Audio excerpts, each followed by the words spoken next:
Start. अध्यक्ष महोदय, मैं आपका कृतज्ञ हूँ कि आपने मुझे इस बिल पर बोलने की आज्ञा दी। यह महत्वपूर्ण प्रस्ताव आज दिल्ली के सामने ही नहीं बल्कि हमारे सारे देश के सामने है। पिछले 2-2.5 साल से बराबर हम इस पर विचार करते आ रहे हैं और यह सोच रहे हैं कि हमारे देश में जो असमानताएं हैं उनको किस प्रकार से दूर किया जाए।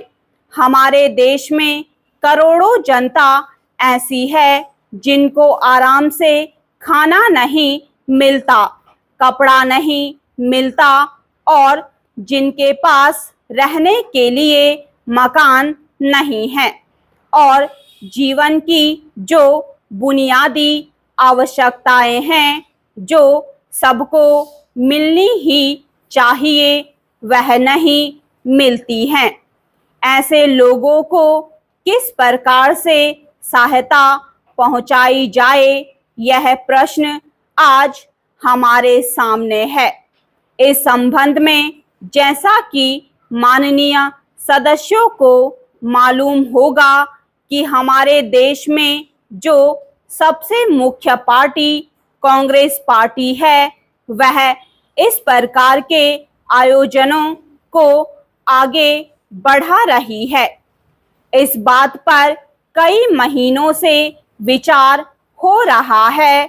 कई राज्यों में बिल की शक्ल में भी चीजें सामने आई हैं और सबने देश के हित को सामने रखते हुए इस मामले को अभी स्थगित रखा हुआ है। लेकिन सब लोग जानते हैं कि किसी भी देश में अगर सामाजिक न्याय की बुनियाद ना डाली जाए तो उस देश की आज़ादी पूरी नहीं मानी जाती है। ऐसी स्थिति में हम इस देश में एक बहुत बड़ा काम करने जा रहे हैं। हमारे देश में असमानता कम हो, जनता के अंदर संतोष बढ़े, उसकी गरीबी, बेकारी और बेरोजगारी दूर हो और ये चीजें जो हमारे सामने डरावनी शक्ल में मौजूद हैं उनको किस प्रकार से मिटाया जाए, यह सवाल आज हमारे देश के सामने सबसे बड़ा सवाल है। हमारे देश के नेताओं ने यह फैसला किया है कि सारे हिंदुस्तान में अचल संपत्ति के बारे में कोई कानून बनाया जाए जिससे देश के अंदर जो असमानता है वह दूर हो सके और उसको कम किया जा सके। आज हमारे देश में असमानता एक भयानक रूप में खड़ी है।